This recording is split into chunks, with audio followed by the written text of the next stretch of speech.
streaks of gold, but something about that morning felt wrong. Every instinct in Jake's gut twisted. He had lived through loss, through storms, through nights where the coyotes sang like ghosts, but this kind of silence meant danger. Jake tugged on the reins, his jaw tight. Life had been wearing him down day after day. His ranch was nearly falling apart, and his heart had already broken once years ago when his wife Sarah died in his arms. Her wedding ring hung from a rawhide cord around his neck, tapping against his chest with each step of the horse.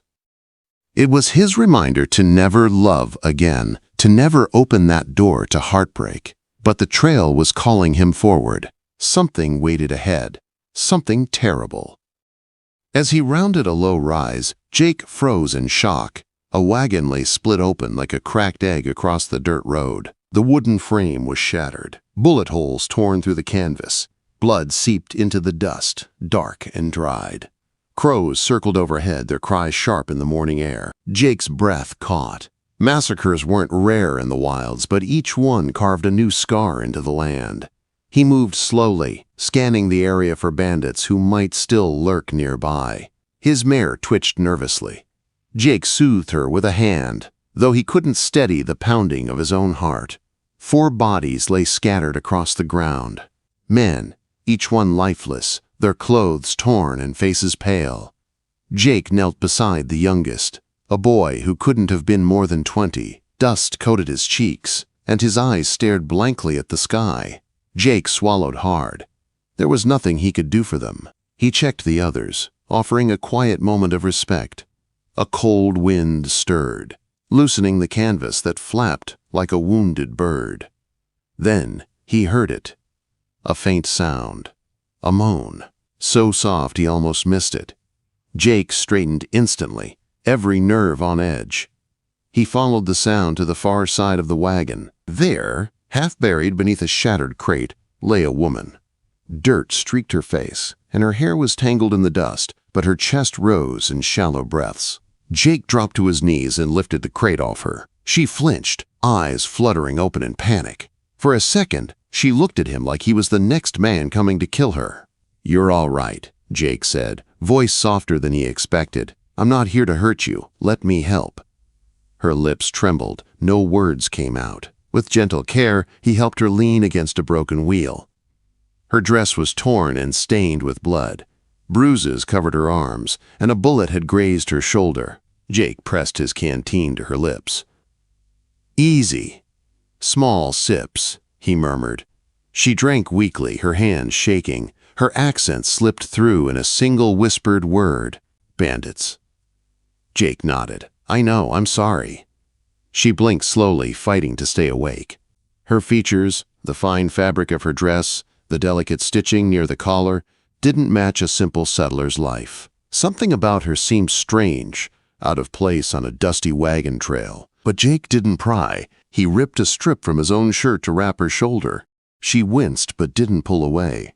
"You're safe now," he promised. "Name's Jake Mallister. I'll get you to a doctor." She took a shaky breath. "Everyone gone." Jake removed his hat in quiet respect. "I know." He picked her up carefully, her head resting against his chest like a fragile bird. She was barely conscious as he placed her in front of him on the saddle, holding her steady as his mare started down the road.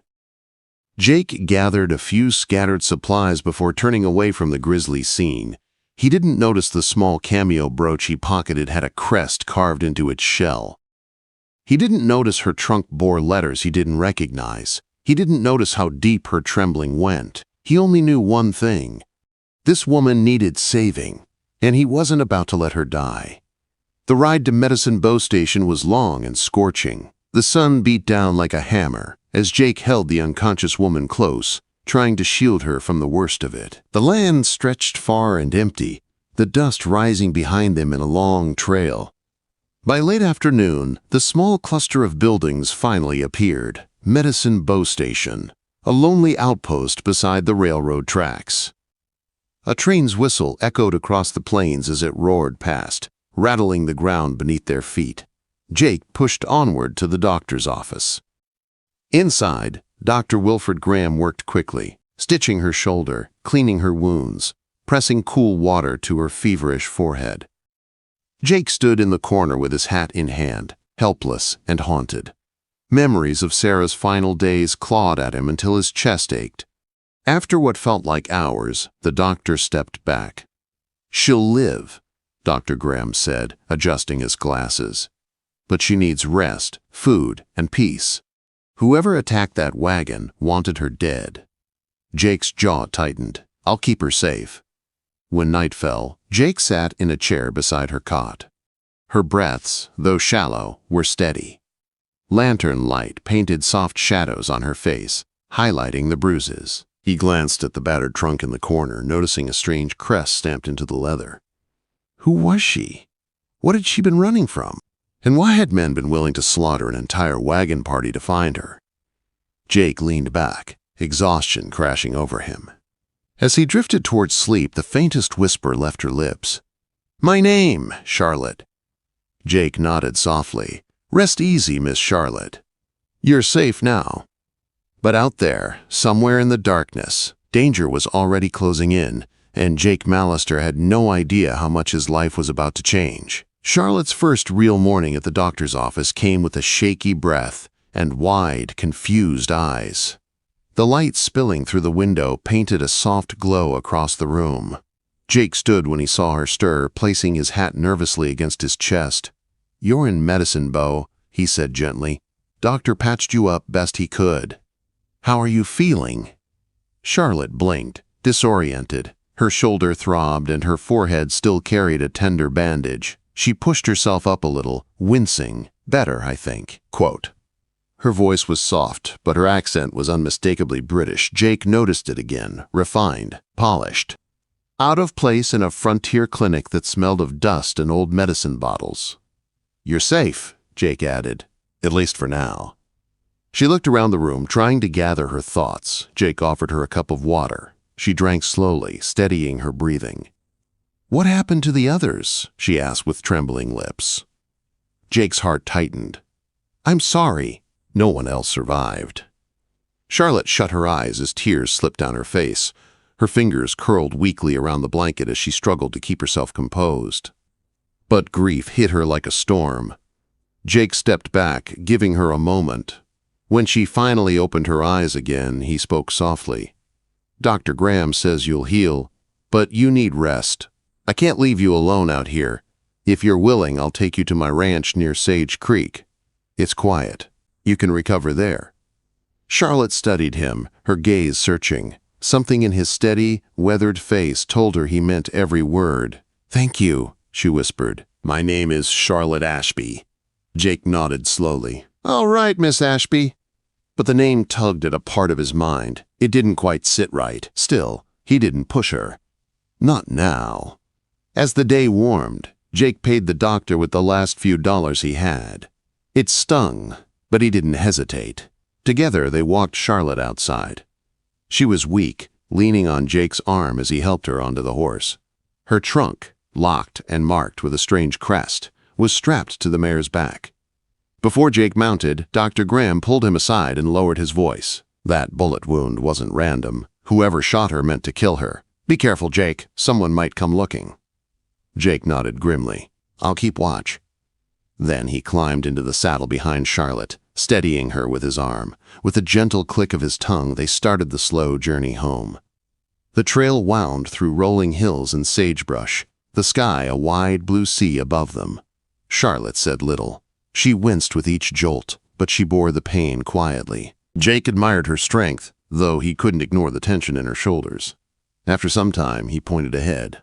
"That's Mallister Ranch." "Not much, but it's home." Charlotte raised her head and took in the sight. A small house with a tin roof, a weathered barn, a corral holding only a handful of cattle, fences that begged for repair. A humble place, yet something about it made her breathe easier. "Thank you for bringing me here," she said softly. He helped her down from the horse. Her legs trembled, and Jake steadied her with a hand on her back. The simple touch sparked something warm in him, a feeling he hadn't let himself feel in years. Inside, he led her to a small bedroom. "This was Sarah's room," he said in a quiet, almost apologetic voice. Charlotte looked at him with gentle sympathy. "Your wife?" He nodded once. "Fever took her 2 years ago." "I'm very sorry," Charlotte whispered. Jake shrugged, though the pain flickered in his eyes. "It's all right. Come on. You rest." He set her trunk beside the bed and stepped out to make supper. Soon a pot of beans simmered on the stove, filling the small home with warmth. But as he stirred, his eyes drifted to the cameo brooch he had found at the massacre site. It lay on the table now, glinting softly in the lantern light. A carved shell, a lion with a crown. Elegant, royal. He traced the initials on the back. H. Harrington. That was no simple settler's keepsake. Later, he brought her a plate and gently knocked on her door. Charlotte sat upright, though her hands trembled as she reached for the food. "Can I ask you something?" Jake said. She paused mid-bite. "Of course." Jake set the cameo on the bed beside her. This was near the wagon. The name on it isn't Ashby. Charlotte's face drained of color, her eyes locked on the brooch, fear trembling across her features. She held it like a fragile piece of her past. "My real name is Charlotte Harrington," she whispered. "My mother is the Duchess of Warrington." Jake stared in stunned silence. A British noblewoman traveling through the rough Wyoming frontier? Charlotte swallowed hard. "We traveled under false names to avoid drawing attention. We were heading west to see new lands, invest in railroads, but someone must have known who we were." Jake's grip tightened around his hat.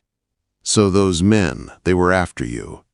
She nodded, tears welling in her eyes. "They killed everyone.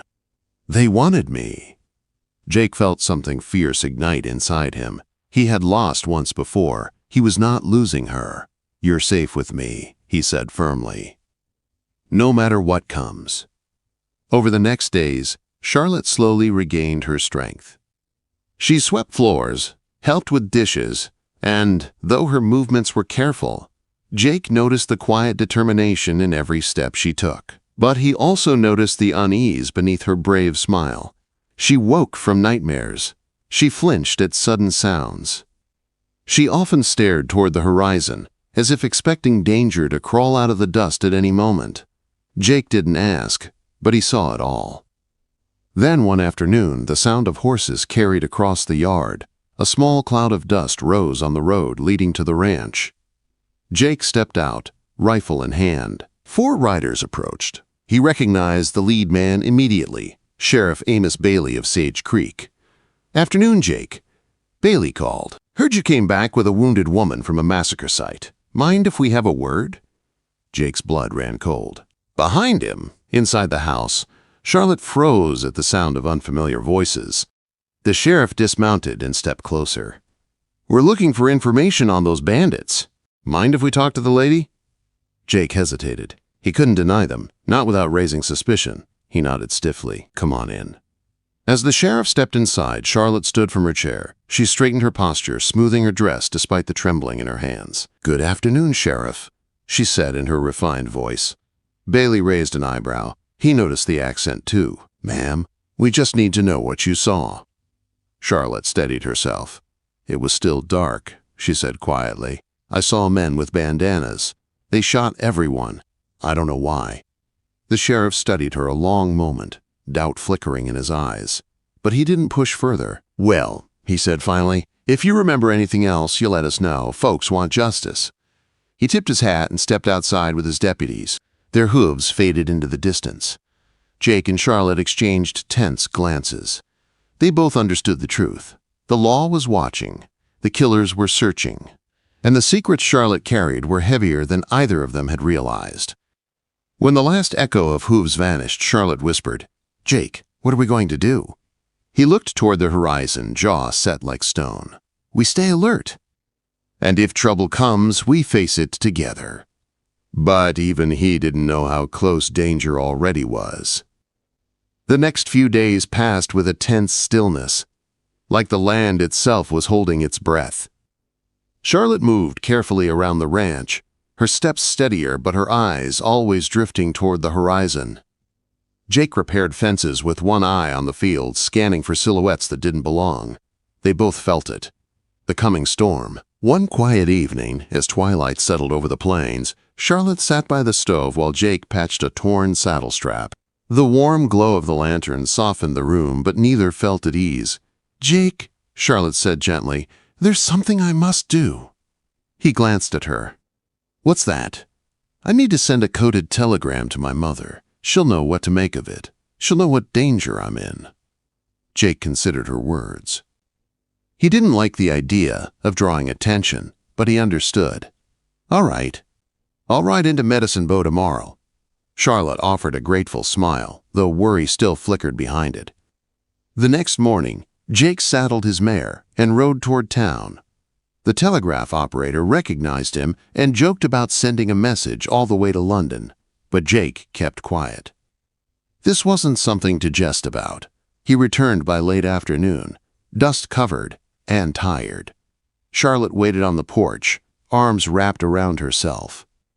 "It's done," Jake said, dismounting. "Said exactly what you told me." Her relief was visible. "Thank you, Jake. Truly." Quote, that evening, as the wind picked up, rattling the shutters, they shared a simple supper and tried to pretend things were normal. They even played a slow game of checkers to settle their nerves.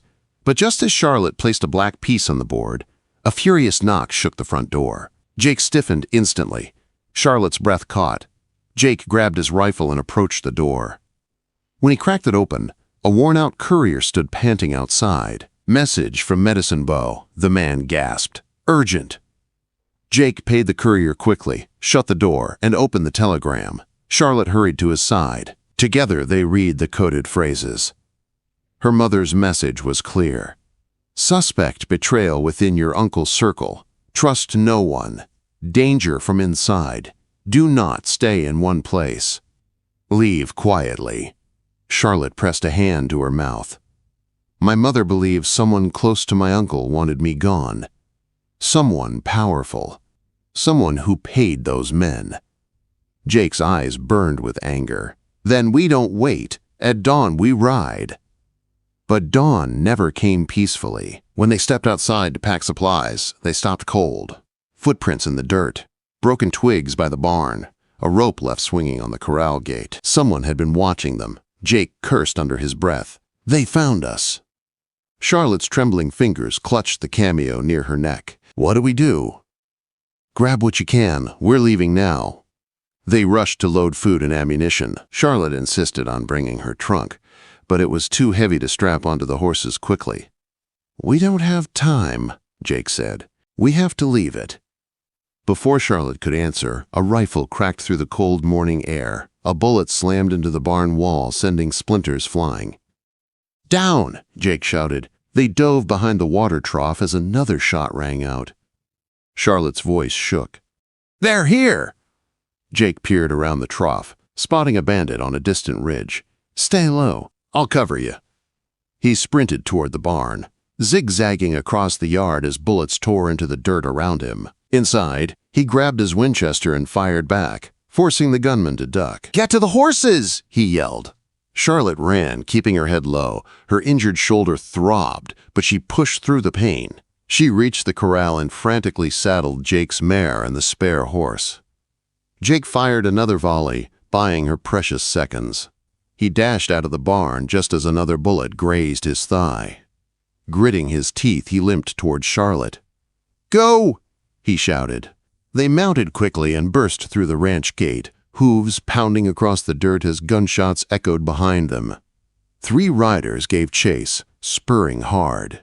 Jake and Charlotte leaned low over their horses, pushing them to their limits. The plains stretched wide and unforgiving as they raced toward a rocky canyon. Jake knew well. "We can lose them there," Jake called. But the canyon offered its own dangers. As they entered the narrow passage, more gunmen appeared above the rim, firing down from the cliffs. Bullets ricocheted off the rocks, showering them with dust. Their horses reared and snorted in terror. "This way!" Jake shouted, spotting a narrow deer trail up the rock wall. They dismounted and scrambled up the slope, pulling the horses behind them. Loose stones tumbled down as gunshots cracked through the air. Charlotte stumbled, but Jake grabbed her arm and pulled her behind a boulder. Then a booming voice echoed across the canyon. "Give us the woman, Mallister! Walk away and you live!" Jake's eyes flared with rage. "Not happening!" He fired a shot that sent the nearest attacker diving for cover, but they were pinned.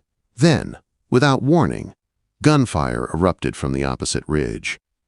Jake blinked in disbelief. A group of men, some in cavalry uniforms, others dressed like scouts, were firing down at the bandits. The canyon exploded into chaos. Within minutes, the attackers retreated, fleeing into the hills. Jake and Charlotte were breathless when one of the rescuers approached.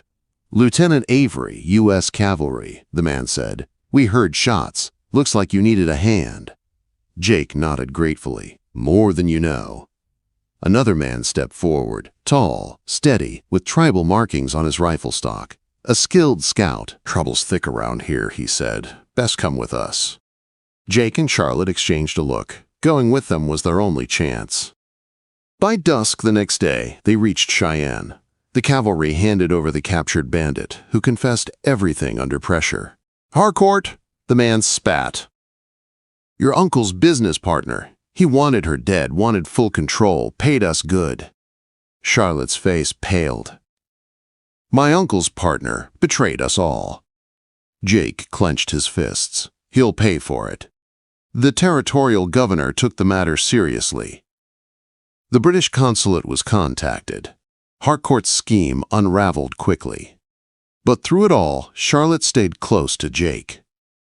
And Jake, despite all the danger, felt something growing inside him. Something he had buried long ago. When the threats finally died down, Charlotte found Jake alone on the balcony of the governor's mansion, staring at the stars. She stepped beside him. "They want me to return to England," she said quietly. "To testify, to take up my family's duties." Jake swallowed hard. "I figured." Quote, she turned to him, tears shining in her eyes. "But what if I don't want to leave you?"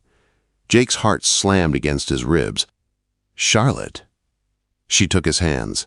"I love you, Jake Mallister. I found more courage with you than I ever had in my life." Jake pulled the ring from the rawhide cord around his neck, Sarah's ring.